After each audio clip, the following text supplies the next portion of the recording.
Welcome back to Bat Husay Math 10 tutorial. In this lesson, you will learn how to solve problems involving polynomials and polynomial equation. Let's start. Example number 1. If a car covers 15x squared plus 7x minus 2 km in 3x plus 2 hours, what is the average speed in kilometer per hour? Now, to solve this problem, we will be using the concept of speed.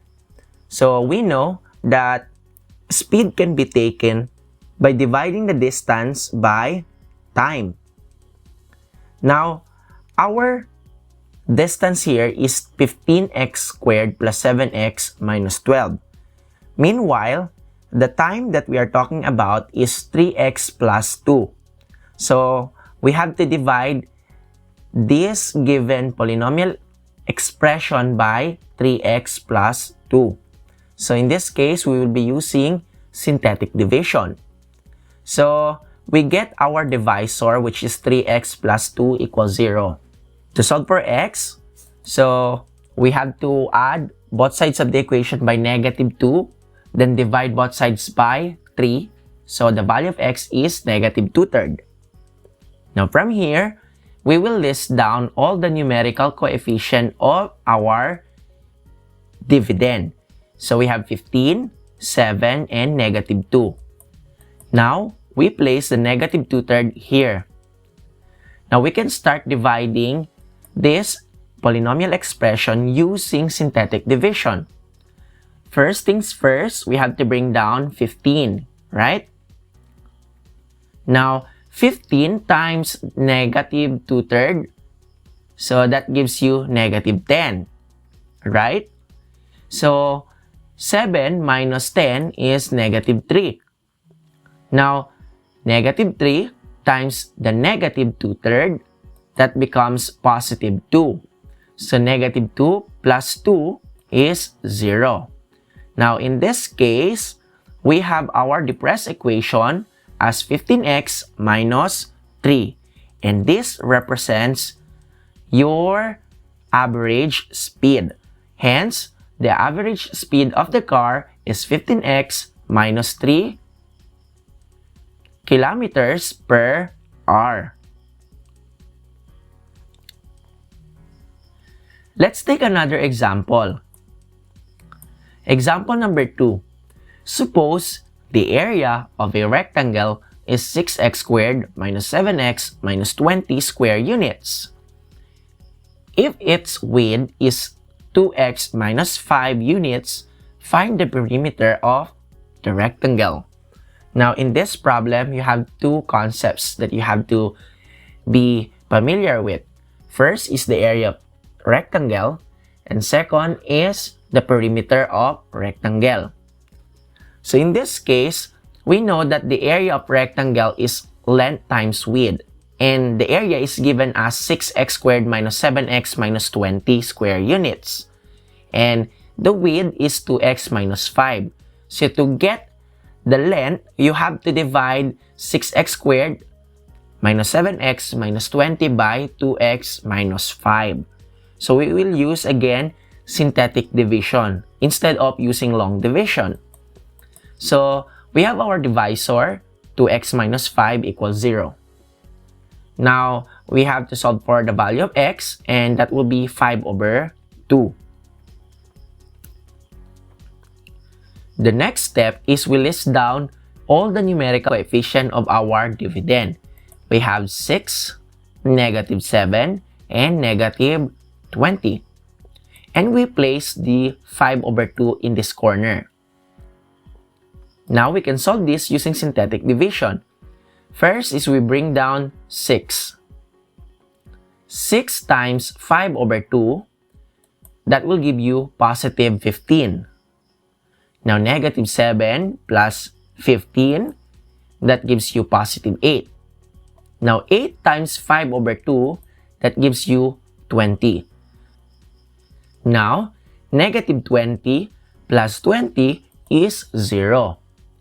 So in this case, our depressed equation is actually 6x plus 8, and it represents the length of the rectangle. Now, we have to find the perimeter of the rectangle. Now, we have the length and we have the width. Now, take note that to find the perimeter of a rectangle, we have the formula P is equal to 2L plus 2W. Now, we plug in the values of length and width. So, we have P is equal to 2 times the quantity of 6x plus 8 plus 2 times the quantity of 2x minus 5. So, simplifying this, we have 12x plus 6 plus 4x minus 10. Now, combining like terms, the perimeter of the rectangle is the expression 16x plus 6. Claro? Let's take the last example. One dimension of a cube is increased by 1 inch to form a rectangular block. Suppose that the volume of the new block is 150 cubic inches. Find the length of an edge of the original cube. Now, in this case, we have a cube and then we want to increase one of its side by 1 inch to form a rectangular block. So, this new block that you can see here has the volume of 150 cubic inches. So, we need to find the value of the original length of the given cube. So, the first thing that we have to do is actually let x be the side of the cube. And x plus 1 is the length of the rectangular block. Right? Now, take note that the volume of a given rectangular prism can be taken by the formula volume is equal to length times width times height. Now, let's write our working equation. Now, using this concept of volume of rectangular prism, length times width times height, we write our working equation. So, we have the length, which is x plus 1.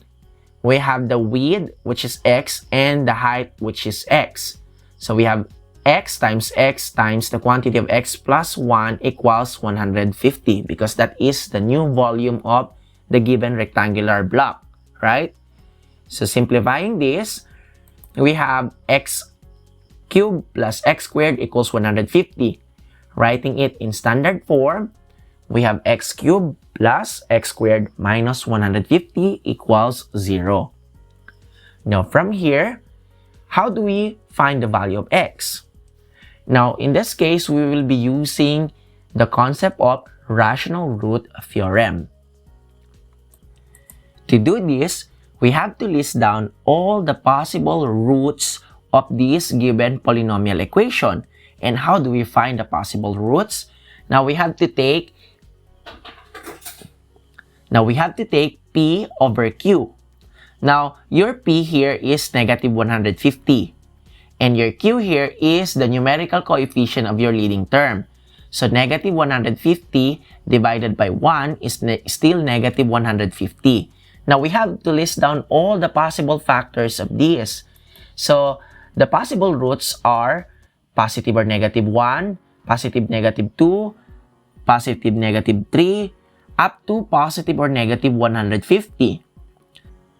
We have to check this whether these roots are actually the solution of our given polynomial equation.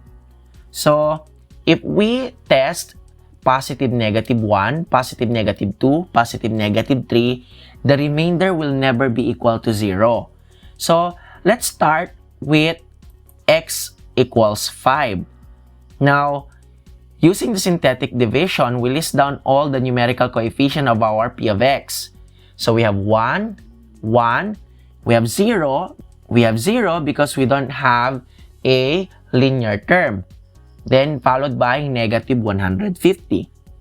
And the number that should be written here is 5 because we want to test if 5 is a root of p of x. Now, let's solve this using synthetic division. Bring down 1. So, 1 times 5 is 5. 1 plus 5 is 6. Now, 5 times 6 is 30. Now, from here, we have 0 plus 30. That is still equal to 30. Now, 30 times 5, that gives you 150. And finally, negative 150 plus 150 is 0. In this case, the remainder is 0. And this tells us that 5 is a root of the given p of x. Now, from here, we can write down our depressed equation. And that is x squared plus 6x plus 30, right? Now, can you factor x squared plus 6x plus 30? Well, definitely not. So, if you want to use the quadratic formula, it will take time for you to realize that this quadratic equation has no solution. So instead, we will test it using the discriminant. So, upon plugging in our discriminant, you see that b squared minus 4ac is equal to negative 84, which tells us that it has no real roots. So, since in this case, the depressed equation has no real root, then the only solution that we have is x equals 5. This means that the only real root of our working equation, x cubed plus x squared minus 150 equals 0 is 5. Hence, the length of an edge of the original cube is 5 inches. Claro? Please pause this video and try these exercises. If you're done, type your answers in the comment section.